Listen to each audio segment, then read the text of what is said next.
What up, though? This your boy Mike D. Uh, a little special edition of Wrestling from the 313. And I just wanted to get on here and just talk a little bit about wrestling and, just get my opinion on what's been going on.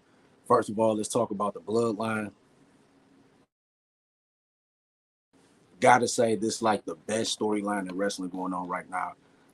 It got so many twists and turns. You don't know where it's gonna go. You know what I'm saying? Like, everybody is expecting Roman Reigns to possibly keep the title for a long time until next year at WrestleMania. Um, it's a possibility it could be a twist or a turn. Like me personally, I have no problem with him losing to Jay Uso at Money in the Bank, taking that pin. I was definitely surprised. I think everybody else was too. But this has been a real good storyline. I think this has probably been one of the best storylines in wrestling since the when they formed and took over wrestling, and then the Sting character came into play, and I think that was some very good storytelling too, and we all know how that ended.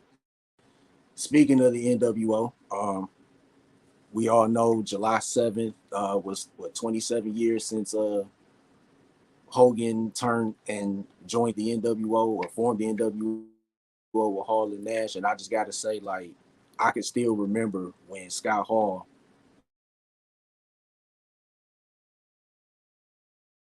came through in the ring and said, you ready for war? You want a war? You got one, and that was like one of the best stories in pro wrestling, and especially that was something that WCW needed because it was always like kind of like traditional a lot. Like it wasn't the big spectacle like WWE was.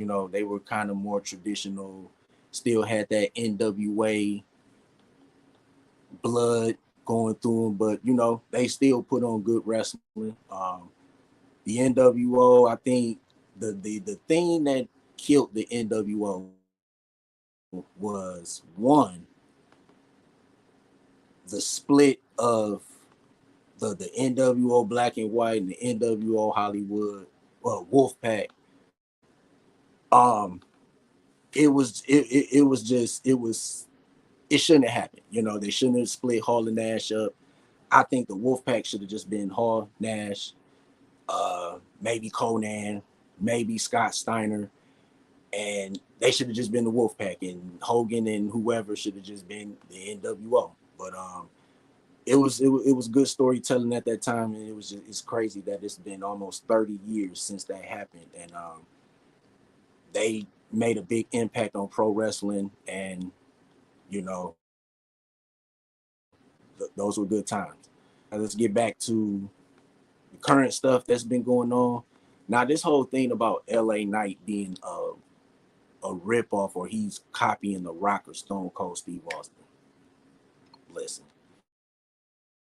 if anybody LA Knight, everybody know that LA Knight has always been LA Knight. Even when he was Eli Drake, he was LA Knight. Everything that he's doing now, he was doing then. So if anybody says that he's imitating him or mocking The Rock or Stone Cold, you're wrong. You're wrong, and you haven't watched him enough to know that he's been LA Knight since day one. And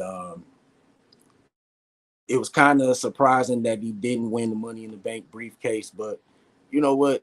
I think they probably got a better storyline for him and a better role for him to get that world championship, whether it's the undisputed universal championship or if it's the world heavyweight championship.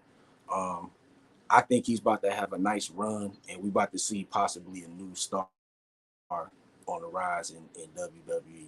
Um, I've been hearing a lot about uh, Drew McIntyre. Drew McIntyre possibly leaving. Um, it would be kind of messed up if he left, but what are they doing with him? Like, honestly, I think the match with him and Gunther would be good, but I don't want to see Drew McIntyre fighting for the Intercontinental Championship. when he's been a world champion. Like, I hate when they go back to, you've been a world champion and now you're going back to the Intercontinental title. Like, in some instances, it worked. It worked with John Cena because he actually elevated the U.S. title a little bit. So, and Gunther is doing this thing with the Intercontinental title. He's like one of the best champions of all time, in my opinion. And hopefully we see the other guys in the Imperial get those tag team titles as well. Talk a little AEW. This Collision show. I like the show Collision, but I'm just worried about it being on Saturdays. Like, it's cool right now because there's really nothing on Saturdays. But what's gonna happen when college football get rolling? What's gonna happen when the NFL gets rolling? What's gonna happen when the NBA gets rolling? You know what I'm saying? Is that 500, 400,000 viewers? Is it gonna drop down to 3,000? Is it 300,000? Or is it, you know what I'm saying? And this is just my opinion. I think that with AEW, I think they could use a hard brand split, and it's not to say that they copying WWE, because everything is copied. Let's just put it like that. Wrestlers copy from other wrestlers, and other shows and promotions copy from other shows and promotions. So it is what it is, So, but I would have liked to see a real brand split between AEW and Ring of Honor. I think when Tony Khan bought Ring of Honor, I think that he had the opportunity to